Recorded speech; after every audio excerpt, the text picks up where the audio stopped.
Hello and welcome to the Tatiana Show, Legal Edition. Today we're going to be featuring a very good friend of mine, Pamela Morgan, who we're going to introduce in just a second, although I sort of gave you a preview of what that introduction will be like. But first I wanted to say hello. Hi Josh, how you doing? I'm doing wonderful. It's, spring is slowly heading towards us here in Berlin, which is always a wonderful thing because Berlin's winters are a bit tough to deal with. But yeah, I'm doing well. I'm really glad that we've got Pamela. I met her in Berlin when we sponsored Andreas's talk over here, and she's doing great stuff. So I'm very excited about today's show. As am I. Did you guys have a brutal winter? Because I felt like the New York winter this year was extremely mellow, very unusual. Actually, our winter was mellow as well. It just is dragging on. I just want to chill out in beer gardens and, sunny and work outside in our little garden out here. Really? And You have all that much time working in crypto that you just hang out in beer gardens? What kind of job is this that you managed? I hang out with my laptop working. Fair enough. That sounds a little bit more accurate because I don't necessarily notice you just vegging around town either. No, that's true. That's true. But I like to think I can. Well, yeah. Well, you've got the little back patio thing. So, Pamela, we'd like to welcome you to the show today. Pamela Morgan is an attorney, a very, very good friend of mine, one of my absolute favorite speakers in Bitcoin, and she has this magical ability of making legal stuff not as sickening and terrifying as it really is. So, welcome to the show, Pam. Why, thank you. I'm so happy to be here with you guys. I'm really, really excited to chat about law and Bitcoin and nerd stuff with you. Okay, great. Well, we're not going to keep it that nerdy. Actually, that's not true. I'm here, so I'm pretty sure the nerd factor went up. Nerd factor 3000. Yeah. Cool. So if people aren't familiar with your work, maybe you could give me a little bit of background on your legal kind of background and then also how you transitioned into Bitcoin. Sure. So I've been practicing law for about 10 years now, and I've been in the Bitcoin space full-time for over 2 years. Prior to finding Bitcoin, I was interested in entrepreneurship and entrepreneurship education and helping people start businesses and all of that kind of fun stuff. And then I found Bitcoin, and of course, once I realized it was going to change the world, I knew I wanted to be part of it. So I left the full-time world of entrepreneurship education and started practicing law full-time in the Bitcoin space. I started helping startups with all sorts of different things. I try to stay away from all of the regulatory nonsense because Excitement. a lot of other lawyers, yeah, exactly. A lot of the other lawyers do that, and what I'm much more interested in is how you're actually going to execute and how we can help you maintain a good and healthy company. So I started working with people using multisig for corporate governance and helping them separate tasks within their organizations so that we don't have one person embezzling money or we don't have fraud. It reduced hacking and basic loss of funds. It also helped management internally so that people were having discussions when they had to sign off on transactions. So I started using multisig in small businesses. It was also a really nice feature for them to say to investors, like, hey, listen, don't just give us money. We have this whole, process in place. You can give us money, and we're not going to have it, just disappear. You can even be a signer on the account if you want to. So that was a nice selling feature for a lot of startups. And that necessarily rolled somehow into people saying, hey, so now that we have this multisig, will you hold a third key? And I was like, no way. That's a terrible idea. I don't want to do that. It sounds really risky. No, no, no. And after people kept asking and asking and asking, finally I said, all right, well, what would that look like? So I started talking to really smart people in the industry. Andreas Antonopoulos is one of them, and he and I and Rick Kagan came together and started Third Key Solutions in March of last year. And Third Key Solutions is a key consulting and management company that's specifically designed to help people manage securely their Bitcoin and other cryptocurrencies. Yeah, it's a really important feature or service, I should say, because humanity has had thousands of years of understanding how to secure things like gold or physical assets, but the last 20 years really of securing digital assets, and not and really the last 5 years in doing that well. So that's fantastic. It's a really important service. Yeah. Thanks. Well, one of the things that differentiates us from other people in the space is we really try to stay true to the idea of customers controlling their own funds. So if you're going to give some company all of your Bitcoin and have them hold it for you and manage it for you, in my world, there's really no difference between that and a bank, right? If you're giving your money to someone else and they have full control over it, that's not really Bitcoin to me. So we try to ensure that people are able to maintain full control. That doesn't mean that someone doesn't hold one of their keys. It just means that if the customer or client at any time says, you know what, this isn't working for me, I want to end this, they can do it without any sort of barriers. Yeah, it's fantastic. We hold people's keys here, and it's definitely something that we're looking at, not only for security for our members, but also regulatory-wise. There's Absolutely. a whole gray zone in law to say you're not allowed to hold other people's funds on their behalf, and then you say, well, we don't. We hold a key that's one of the and it starts really abstracting, and I think this is a really important and interesting thing that we'll watch out for in law when as an industry, to see how regulators will deal with multisig. Well, I'm working on helping them with that, in that we are working on writing a paper that will highlight best practices and highlight the differences in traditional escrow, traditional custodial accounts, and what those legally look like versus what multisig looks like. And I think one of the things that we have to remember is that the law has rules on escrow because if you give your money to someone else, they'll steal it. Right? And so we have to have laws that say, okay, you can't steal it, and here are the things you can do, and here are the things you can't do. If through technology, though, we can divide that control and make it so that you can't actually steal the money, then we get to ask the question of, well, hey, do those laws really make sense anymore? Does the problem that we were trying to solve before still exist? And if it doesn't, then maybe these laws don't actually make sense. So I'm actually writing a paper about that now.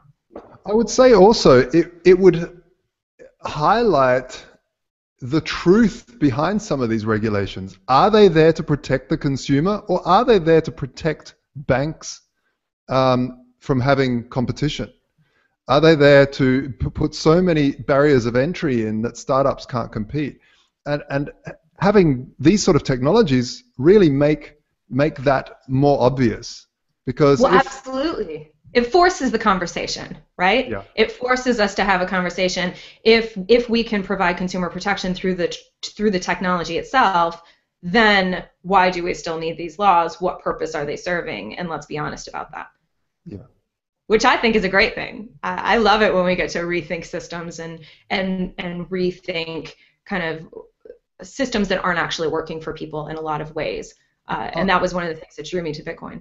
Absolutely. And I mean, I think a lot of these laws started off well-meaning, but they definitely fall for this regulatory capture, as they like to call it, where big institutions start writing the regulations, start pushing for more regulations, basically jump on top of this concept of protecting the consumer, but actually use it to protect themselves against competition. And so, yeah. Yeah, I mean, I think we've seen that throughout. I think, it's pretty clear if you look at even, what's happening in New York with Ben Lawsky, and the idea that the person who helped to legislate some of the most, I would say, sloppy legislation I've ever seen is now consulting for the very industry that he helped to get regulated. And so I think part of the danger in that is that the legislation is written so loosely that we're going to see some like selective prosecutions, right? It's not written clear enough so that people actually know, although it was passed under the auspices of this as being clear. I think everyone in industry knows that it's unclear, and so the interesting idea of this flip-flopping positions of a regulator moving to an industry position and industry people moving into regulatory positions, and this back and forth is something that is a real problem. And I think that this technology can help us kind of get outside of that, particularly in finance and banking. Yeah, and I brought this up the other day. I said, when is law going to be written in code? Because there you have true logic gates, whereas a lot of laws are so vague that, like you said, you can have really selective prosecution of, oh, we don't like this, nudge, nudge, hey, judge, sort it out, and yeah, we'll sort you out. And it does happen all the time. It's not some tinfoil hat wearing thing. Big incumbent industries use regulations to protect themselves. And so writing code, and we're seeing the first steps in smart contracts, which I think is really super exciting. Yeah, I do too. I want to jump in with something that I think a lot of people don't really think about when it comes to regulation, and that is that for those that have what I mean by that is those that have large legal departments, those multinational companies, those that are well funded, the incumbencies. When regulation is passed, they have armies of lawyers who are looking at that regulation and going through it with a fine-tooth comb and saying, okay, how can we continue to do business? What can we do that will still be within the letter of the law, but allow us to maximize profits? Everyday people and startups don't have that. And so often, everyday people and startups and smaller companies end up paying the price because they're the ones who end up with cases that then clarify the law, right? And so a lot of times we don't think about this back and forth and this whole idea of, industry incumbents writing the law, and then they use that and have armies of lawyers to make sure that they can maintain their position. And I think that's an important point, and I am excited about smart contracts, and I am excited about kind of shifting those interpretations to code, I think. So, and let me ask something. So if the power structures are not really geared up to allow all the people at the top, right? You've got the government, you've got the banker guys, Those are similar raw. I'm just going to point that out. Well, they're similar, cut from the same cloth, right? What can the industry do in order to put pressure to change those kinds of really corrupt systems? The purpose of Bitcoin in a lot of ways is to just provide an alternative so you can opt out of the system. That's what I really, really liked about it. But when you're a business and you're trying to function, it makes it really hard to do that if you're, in New York. New York is like a cesspool of corruption.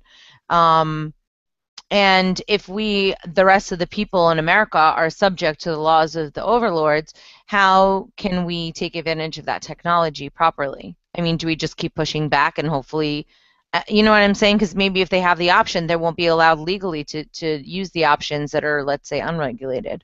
You can't have a company that doesn't comply with their laws. They'll shut you down. Yeah, you can't have a company that operates within the United States that doesn't comply with United States law, for sure. Well, for example, sorry, there's a, I'm friends with Ross. I go to jail, talk to him, and he tells me that they've got tons, and this is in New York, that they've got tons of people that are not U.S. citizens, that never step foot in the United States, that they go out, the New York, goon squad goes out there, they rip them out of their countries, and they bring them back to jail in America. And these are people that aren't even they never even lived here. So what if you're a Bitcoin company and somebody accidentally has a transaction with New York? Well, then what's going to happen? Schumer's going to send his goons and he's going to go get more people. I don't know how that works. I don't know how that works either, but my guess is that if you're not well connected or don't have friends in high places, it's possible. The question really is, this is the problem with selective prosecution, and this is the problem with our legal system being so far behind the reality that most of us live in today, right? these geographic limitations and these laws that are written to reflect, horse and carriage societies where it was a big deal to go, 50 miles was like, ooh. And now, we're flying all over the world and we're doing business all over the world. And then we have these barriers and these intentional nationalistic barriers that are set up to both protect but also exclude other people. And the problem with these barriers is that they don't reflect the reality of doing business today. And unfortunately, I'll say, the law is slow and legal systems are very slow to change. You might not very encouraging. No, I mean, I would love to say that I think that things are going to change quickly. I don't think they are. Right now, I saw a really interesting project today about open sourcing legal research. So the idea that legal research has been held back and scientific research has been held back and away from the internet and the open source community and kind of sharing information is calculated. But it seems at the same time ridiculous to me. Like, wait a minute, why can't everyone do legal research and contribute to legal research databases? Why do only lawyers have access to this? Well, the reason is because it's a profit-making machine, right? Lawyers have to do legal research. Therefore, if we can keep the legal research, the quality legal research, behind a paywall, we can extract profits from everyone who needs this research. And so the idea of moving to open source law is fascinating to me, and I love it.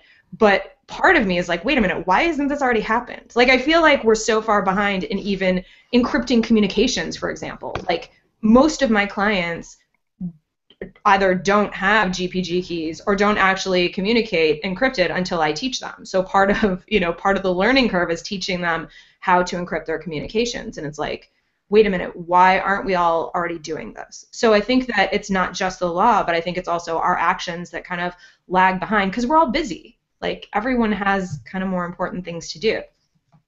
Yeah, that's why I was really impressed with WhatsApp basically onboarding 1 billion people into the world of encryption in one foul swoop. Amazing, absolutely amazing, and so bold considering the political landscape. Yeah, absolutely, and it's really fascinating to feel the difference that I feel personally when I'm chatting with someone post the encryption. I feel a lot freer. I feel like I can say stuff without just that little niggle in the back of my mind thinking, someone could be listening. I mean, I'm not saying anything bad. It's just, do you know what I mean? Like, if I was to send, I don't know, some really personal information about some health or something like that or whatever.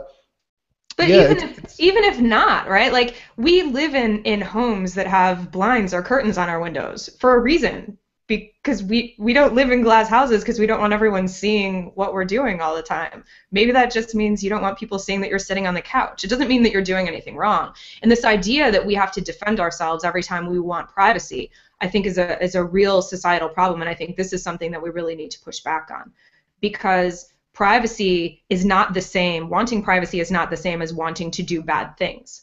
And I think that, the other side has done a really good job at saying, like, well, I mean, if you've got nothing to hide, why do you care? And I think the simple answer is, I care because I'm a human being. I think all human beings want privacy at some points in their lives. Otherwise, glass bathrooms for everyone.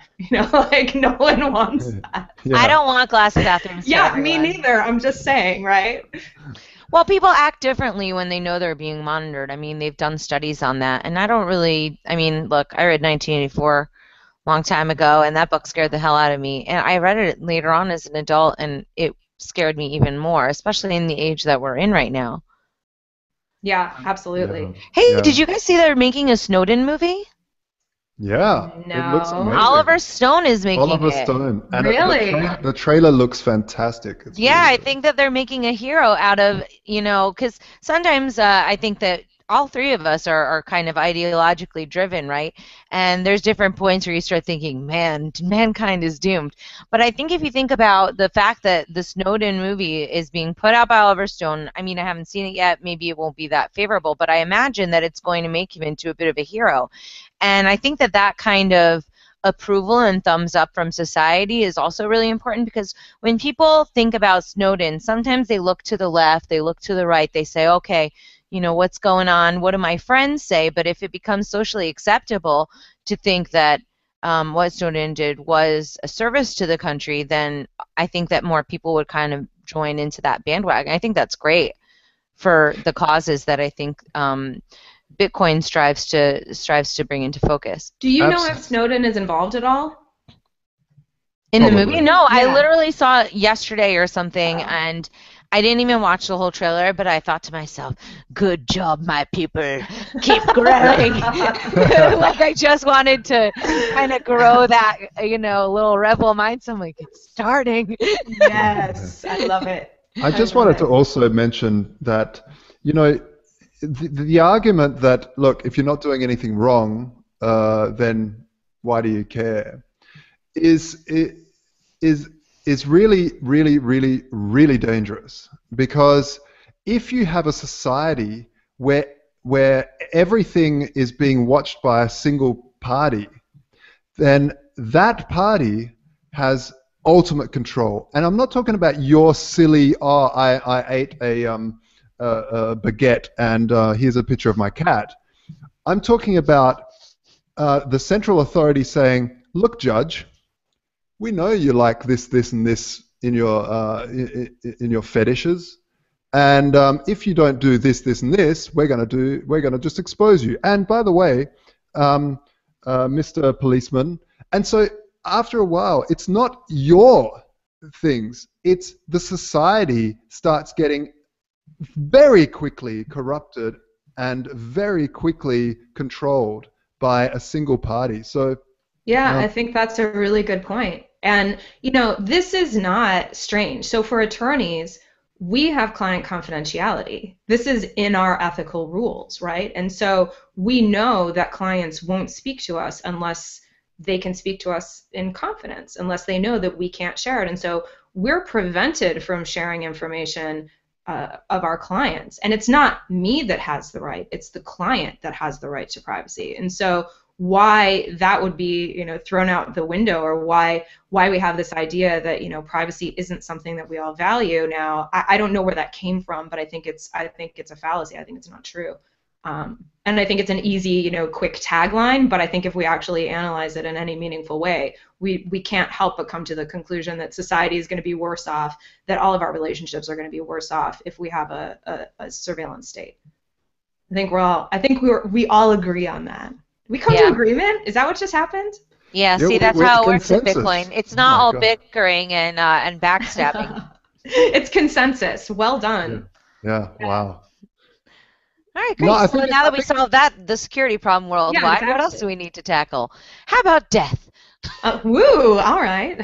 One of my favorite topics. Well, I did, I'm sort of joking, but I did want to talk to Pam a little bit about an article that she wrote. But before we get into that, we're coming up on the half hour, so I just want to put out a couple notifications to the community. First of all, I want to thank Kirk Phillips.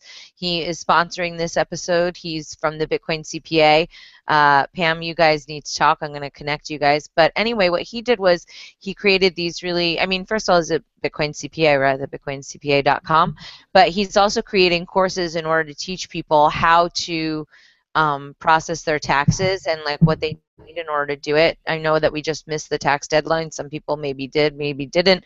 But basically, he is kind of trying to teach people how to work their way through the weeds, and I think that's a really valuable service. So if people want to know about that, and he also wrote a book, they can go to thebitcoincpa.com. Thank you for your sponsorship and patronage.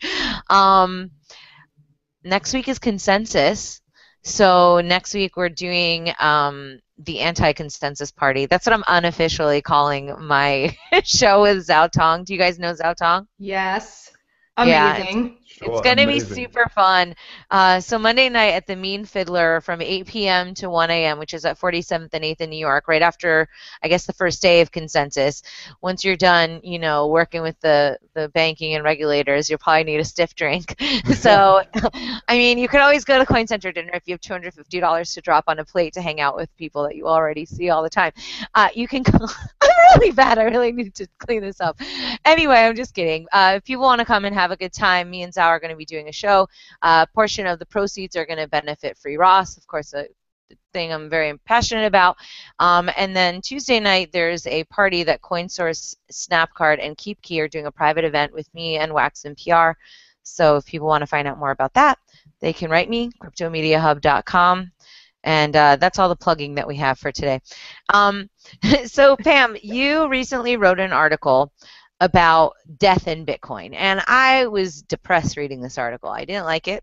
I mean, I thought it was well written, but I'm thinking I'm too young to die. I don't want to think about that. I don't have time to worry about death. But then, last week a very sad thing happened, which is Prince passed away. One of my favorite artists. I think we can all agree he's an absolute genius. And Yeah. when Prince died, he didn't have a will. And so all of his songs that he's been using are just getting like shredded across the internet. They're just burning the hell out of them because he really took a lot of care to keep his music off of public forums. He believed that people should go to him to get the music. And now his sister is set to get all this money, and then the government's going to get it.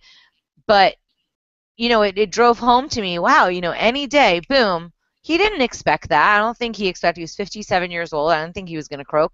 And all of a sudden, all of his belongings and everything that he worked for is sort of scattered to the wind. Pam, you've spent some time thinking about that. God bless you, because I know I can't. So tell me what you concluded and a little bit about this article you put up in Brave New Coin. Yeah, I mean, first of all, I'm super sad that Prince passed. I'm a huge fan, and the aftermath of what's going on is kind of scary for a lot of people, not just artists, right? So what a lot of people don't know is that every state in the United States has something called an intestacy law. And basically all that is it's a default law, like a default font. If you open a Google Doc, your default font is going to be Arial 11, right? You start typing, you don't change the font, it's Arial 11. Every state in the United States has a default law that says, hey, if you die without a will, this is what's going to happen to your stuff. And also, by the way, you have to come to probate court. And also, by the way, you have to pay estate tax if it's larger than a certain amount. And the estate itself has to pay that tax. So if you have a will, or if you have a trust or some other legal mechanism, which I'm not going to bore you with, but there are lots of options. But if you don't take any of those options, the intestacy law applies. And that's what we're seeing with Prince. So now his sister, and I don't know what the intestacy laws are in the state, but people are saying that his sister is inheriting everything, which means that anyone who was living with him, any close friends, any sort of, if he had animals or people who helped him throughout his life, they get nothing. And the sister will then have a big fat tax bill that she'll have to pay for inheriting all of that money. So it's not an ideal situation from really anyone's perspective. And I know it's kind of depressing, but if we don't think about these things, first of all, it doesn't have to be. For those of you who are kind of control freaks, you can be like, all right, I get to control things even after I'm gone, which a lot of people kind of like. They kind of like the feeling of being able to have some say, even if they're not really around to have some say. And so if you look at it from that perspective, your stuff is going to be distributed. The question is, do you want to have a say in it? And if you do, then you got to do something. And in the cryptocurrency space, especially with Bitcoin, especially with Ethereum, especially with any of these other assets where we're holding private keys, if you're keeping your private keys private, which you should, if something happens to you, how are your heirs going to be able to access it? For most people, the answer is they're not going to. So then the question becomes, how do we balance security with succession or inheritability? And these are the same sorts of questions that you ask in a business, right? So you ask the same sorts of resilience questions, security questions, succession questions in a business that you do for an individual. So I wrote this article all about how to do kind of DIY estate planning, because most people that I talk to in the cryptocurrency space have not even considered what will happen to any of their currencies if something happens to them, right? They're like you. They're like, I don't want to deal with this. This sounds terrible. It's depressing. Hopefully they're not as irresponsible as I am, but yes, probably. I think you're reflective of the norm.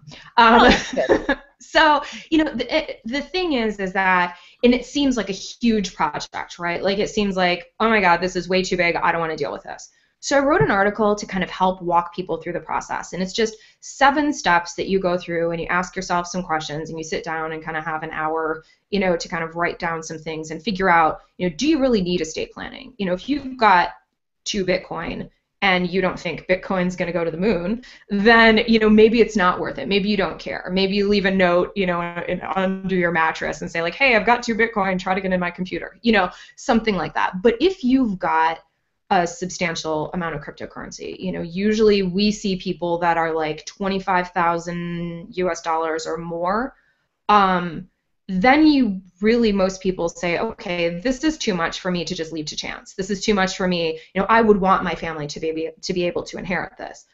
So what do I do? And this article that I wrote kind of goes through the steps. And we at Third Key Solutions offer something called Solutions Discovery. Have you heard of this? No, tell us more. Tell us more. Oh, yay, okay. I don't want to bore you. If you already know what I'm going to say, I don't want to bore you. No. So Solutions Discovery is for those people who are like, yeah, I've got, a pretty significant amount of cryptocurrency. I'm not really sure if I'm storing it securely or not. I mean, I have it in a wallet or 2, but, I'm not really confident. I haven't really tested it. Some people are using paper wallets that they haven't touched in a few years. And they're like, well, I should probably do something else. And also, while I'm doing that, maybe I should think about succession planning. So we at Third Key Solutions offer something called Solutions Discovery. And it's really quick and easy, and we walk you through the whole process. It's $1,000. It's payable in Bitcoin, of course. And it's about a 2-week process. What we do is we first have a consultation with you. We talk with you for about 30 minutes or so. And we figure out, what are you using now? What do you like? What are you not using? How technically savvy are you? What are your goals? All that kind of stuff. Then we go away, and in 2 weeks or less, you have a step-by-step plan that says, okay, here are anywhere between 2 and 4 solutions that we think will be really great for you. Here are the risks of each of them. Here's how to implement it, including like a list of supplies. Like, hey, you should get this from Amazon.com, or you should get this, including a full list of supplies, everything you need on how to implement it yourself. We don't hold a key as part of that. We give you the tools to securely construct your own secure storage. If you want us to hold a key, we can do that as an add-on service, but that's something we discuss later. Then, if you decide that you want us to hold a key, if you decide you want to engage us again, we'll help you do testing, we'll walk you through the whole process, and that way you can feel warm and fuzzy, okay, listen, this is done. Like, I know what the plan is, I have a written plan, I don't have to deal with this again, which a lot of our clients are really happy about. Yeah, it's a fantastic, really, really important service. But the people, and this is something that's really it's a problem in the West. People in the West generally don't like to talk about death. Yeah. And the fact is, a part of life is death. And to be prudent about what's going to happen, how your estate management deals with things afterwards is super important. And, even if you think, well, I don't want to think about it, think about the family members who a lot of the time end up fighting so hard that it destroys the family. Absolutely. Because you haven't given proper instruction of what you want. And so, it is absolutely empirical. And we secure thousands of people's solid bullion in one of the largest bullion vaults in Europe. And we notice, our customers, while we are a Bitcoin gold only business, they're generally a little bit older and start thinking about this stuff. And so they verify their accounts without us really needing them to, because they don't hold that much. But they do it because if they don't, the gold is secured in their name as their property, and if they don't, then their estate's management is going to have to prove that that email address belonged to the deceased, and that can become expensive. So people generally start thinking. So it's interesting seeing the dynamic between gold bugs who have become Bitcoin bugs and understand this, and the young kids who are like, crypto, fantastic, and still haven't grasped how fragile life is, and that it can go like that, especially if you're on pharmaceuticals. Well, and it can, yeah, well, and it can also, a lot of times people don't realize that it's not just for death, right? It's like if something happens to you, if for whatever reason you get hit by a bus and you need money for medical expenses, or you need money for physical therapy, or you need money for whatever reason and you're not able to access it, do you want that cryptocurrency to be able to be used for that? Some people do, some people don't. But to give your family members choice, and I think what you said, Josh, is so important. There are so many families that are torn apart by improper planning, and when someone passes away, unfortunately, it kind of does bring out the worst in people. And if you can prevent that by having a clear plan, you can really help to save your family in a lot of instances, because then it's clear, it's on paper. People aren't wondering, oh, well, grandma said that I could get this ring, and well, she told me I could have the ring. You end up with these lifelong feuds for no reason. And I think that, it is a really nice thing that you can do for your family. Yeah, it's the perfect storm. I mean, there's a lot of emotion because people are grieving, and part of grieving is then anger, and then that anger gets taken out in that, and then you add greed to that, and forget about it. So do yourself a favor, folks. That's really important, really, really important. Yeah, and a lot of times, I mean, for not every state in the U.S., but some states allow you to do something called a holographic will. Do you know what that is? Wow, it sounds very modern for a government. I know it sounds like super high tech. It's not. All it is a handwritten will that you sign yourself. So this doesn't mean, like, estate planning doesn't mean, oh wow, I have to have 10 grand to hire a lawyer and draw up all of these documents and I have to read them all and it's going to be awful. Like, that's not required in a lot of states. Of course, if you're in the U.S. or if you're abroad, you need to make sure and check with your local authorities. But there are so many great legal resources now that you don't necessarily have to hire someone to draft it, especially if your stuff is pretty simple. And if you don't have a lot of different, like, mixed family heir sorts of situations. I have a question. If somebody's not in crypto, is there a way that they could benefit from this? I mean, in terms of administering their wishes after their death, is there some sort of a smart contract function of this service that could help with people that are not in crypto, or is this only for crypto people? I mean, so right now it's only for crypto people, but there are people who are working on smart contracts that will effectively be like a trust. So for those of you who might not be familiar with a trust is simply, usually, there are lots of different kinds of trusts, but in this context, it's a trust or a trusted third party, typically a bank, will have all of the money, or sometimes it's like stocks or bonds, and they'll have all of the assets. And then they are directed by the trust. They have them, but they don't own them. They're held for the benefit of someone else, and those people are called beneficiaries. And so the trustee holds the asset, and they distribute, for example, the proceeds on that trust for a certain period of time, right? So let's say that something bad happens to me, and I set up a trust for you, Tatiana, and I say every year for the next 20 years, give Tatiana, 10% to 5% of whatever this amount of money is. And so if you know that there is a distribution that's going to happen at a set time every year with a set amount or a set percentage, in theory, you could automate that using a smart contract.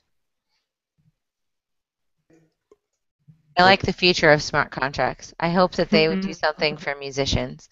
There's so many cool things happening with smart contracts. I saw yesterday a boardroom that is basically built as a smart contract. So the boardroom is totally transparent. Any shareholder has tokens that then can be, it's just what's happening in the smart contract world is disrupting stuff so quickly that governments will be left there. We see tablecloths being whipped off the table and leaving everything standing.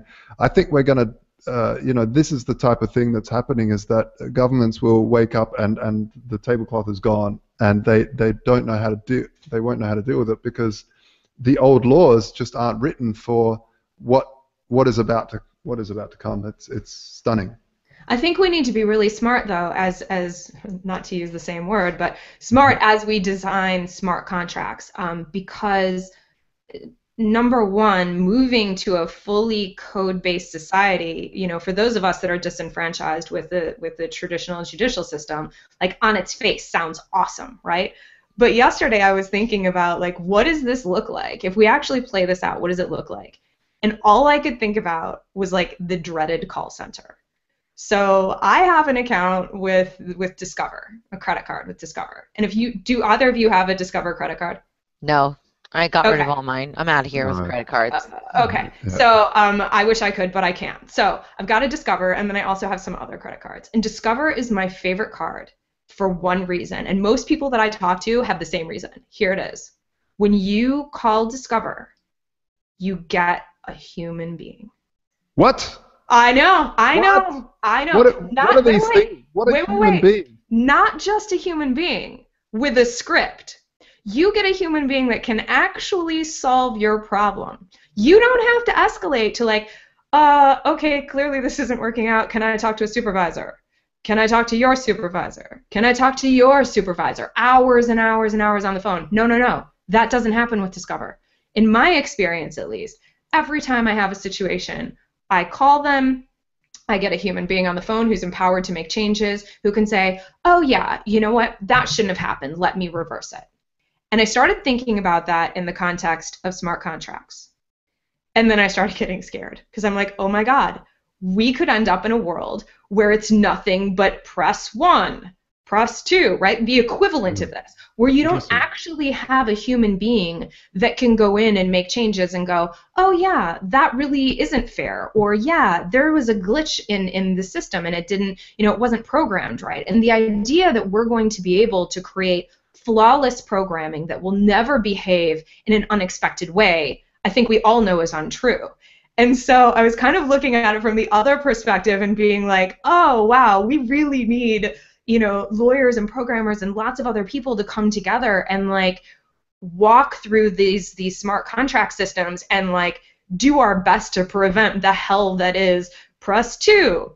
That option is not available. Like. Yeah, it's like that law is too fuzzy, human law, and smart contracts are too logical that there's no gray zone. There's no sense. There's spectrum.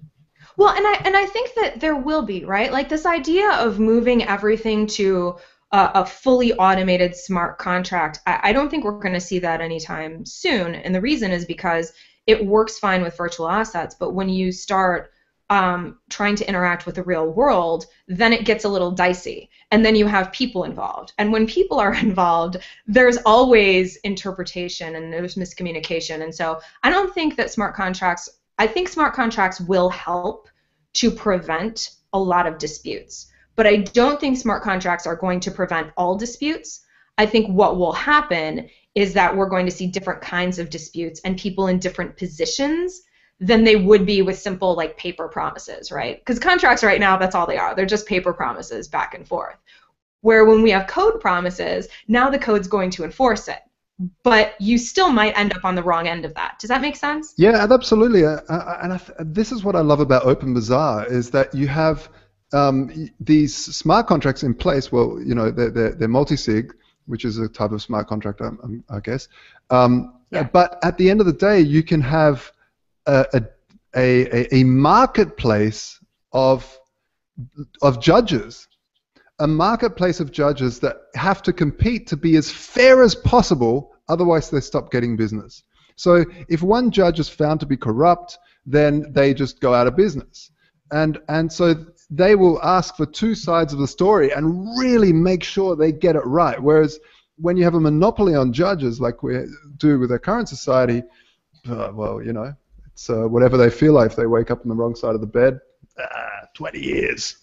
I gotta jump in and talk about Justice Coin for 1 second. Can I, Tatiana? Is that Yeah, go ahead. Okay. So I totally hear what you're saying, but one of the problems with having a single judge or even just a few judges is that a lot of times when we make decisions, we think that they're incredibly fair.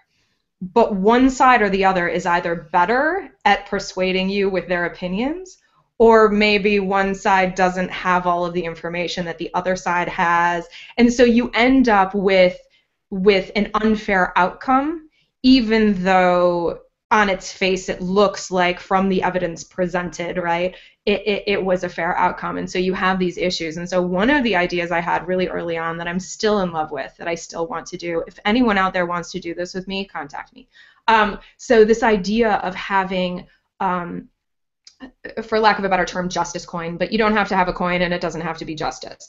The idea is that you have a broad range of arbitrators or mediators, and you have a big pool, right? So Josh, you'd register and you'd say, yeah, I have these skills. I'm an expert in Bitcoin, and I'm an expert in gold, and I'm an expert in valuation and security and all of these things. And Tatiana, you would register and you would say, I'm an expert in, crypto assets and music and the music industry and, media. And I would register and say, okay, I'm an expert in multisig and, law stuff and whatever. And then when a jazzercise. And jazzercise, that's true. No, this is all true. But anyway, that's for the Tatiana show with Pamela Morgan round 2. So the idea is that you have a bunch of people who register their specialties and their knowledge areas, and then they become part of this global pool. And when you have a dispute, the system would reach out to, say, 100 different people that had these specific knowledge in these specific areas that were at issue. And they would all evaluate the evidence, and they would come back with a consensus, right? And so each one would operate individually. And the idea with that is that if you had people who had specialized knowledge in the specific issue, you would probably get a better outcome, because even if the person wasn't good at articulating, like, oh, this is what we always do, you would be like, Josh, you'd be like, no, that's not what we do in the gold world, right? Like, that's not actually how business is done, and no, you shouldn't have thought that was going to happen. But me, I would have no idea. Like, if I were looking at that, I'd be like, I'm not an expert in how gold is traded. I don't know how that works. Right. And so I think one of the shortcomings of our current judicial system is we rely on one person, and we expect them to have knowledge in everything. And actually, in the United States, we expect the lawyers who are advocating for their client to educate the judge on all of the relevant issues. And if you just look at that on its face, and you think about a caseload for a judge, the idea that they could be an expert on any of these things is pretty ridiculous. I mean, really. It's ludicrous, isn't it? It's ludicrous, when you right? Think about it, it's just absolutely pathetic. Right, but we don't have to do that anymore. Like, we have the internet. Like, we have the internet, people. Like, we can communicate across borders. We don't have to be geographically locked in to these, to these systems. And while they made perfect sense, centuries ago, they don't seem to really make sense anymore. And so I think we can do it better. And I think that's why I'm so excited about Bitcoin and the cryptocurrency space, is because I see so many opportunities for us to make so many systems better. So when are we gonna have that? I like that. It's like the people's court. Yeah, well, I have to get people who want to do this. I do. Yeah. I just can't really contribute anything useful except for complaining. Right. So like, listen, this system sucks. If anyone wants to fund that idea, you let me know. But yeah. How much do you think that would take? Do you think that's something that would be difficult to make? I don't know. And one of the underlying issues that we haven't talked about yet, even with Open Bazaar or even with anyone who holds a third key as an arbitrator, is that one of the most important things you want when you have an arbitration decision, or when you have someone coming in and making a final decision, is that it's actually final. And there are some legal ways that you can use in our current legal system, and the magic sword here is arbitration. Arbitration that is compliant with the New York Treaty. And I'm not going to go into all the legal details because everyone will fall asleep. But the idea is that there are more than 150 countries that have signed on to this convention. And what they say is, if you have an arbitration award, which is a court judgment in the world of arbitration, if you have an arbitration award and that arbitration award was conducted in accordance with these rules, then all of the local courts in all 150 countries will enforce that arbitration award. And that matters because it will prevent people from going to, okay, I'm going to have my open bazaar judge decide something. Oh, I don't like how that came out. Now I'm going to go to my local court and try to get a judgment, right? We want to avoid that. And so one really interesting legal way we can use the current legal system to create enforceable arbitration awards, but it has to be in compliance with the law as it is. And it's not that hard to do. It's just a lot of people aren't really doing it that way.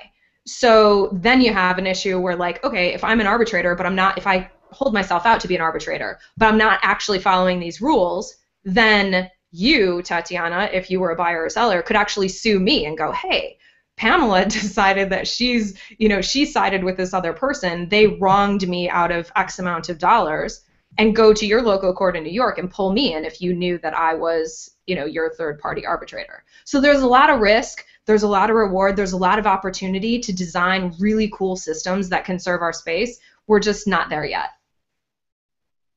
Okay, well, I'd like to be there. Fantastic. Pushing toward the light. Yeah.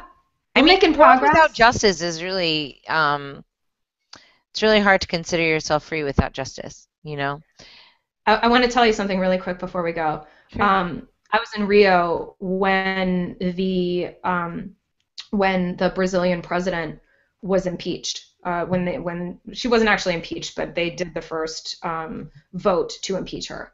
And what was really, really powerful was it was like midnight, and all of a sudden you heard this rumbling through the streets, and you heard people screaming, "Justice, justice, justice." And it was such a powerful moment, and it just reminded me, if we ever forget about how important justice is, it is one of the most important things that we as human beings, we always seek to find justice. Whether we find it in a court system, whether we find it on the street, whether we find it, behind a closed door, we can't help but seek justice. And so I think that any system that provides us with true justice is a good system.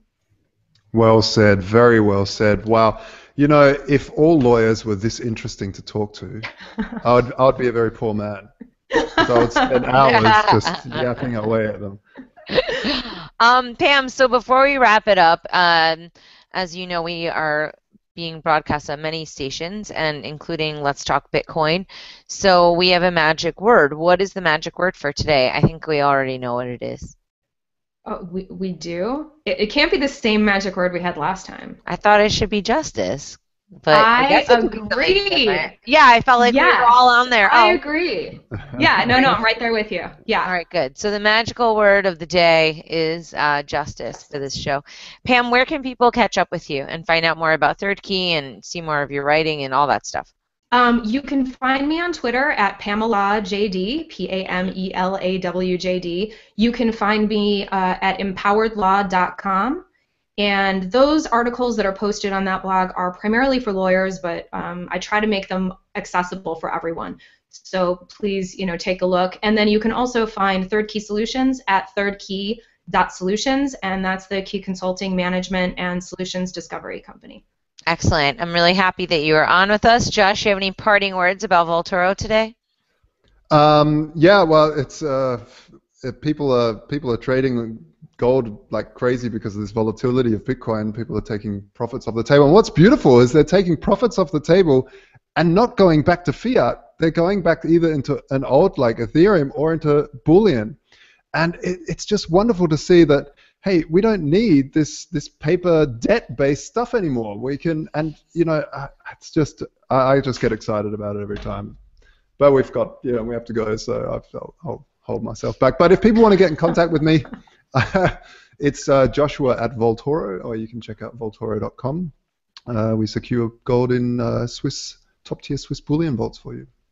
Excellent. All right, very cool. Well, thank you everyone for listening. My name's Tatiana Moroz. Check me out on tatianamoroz.com.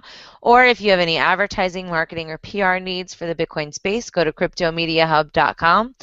And yeah, I hope to see everybody at the Zhaotong party Monday, May 2nd, I think it is.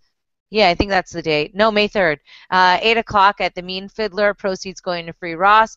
Thank you to our sponsor, the BitcoinCPA.com. I don't know, lots of excitement going on. So we hope to see you all next week. Take care. Bye. Thank you. Thank you.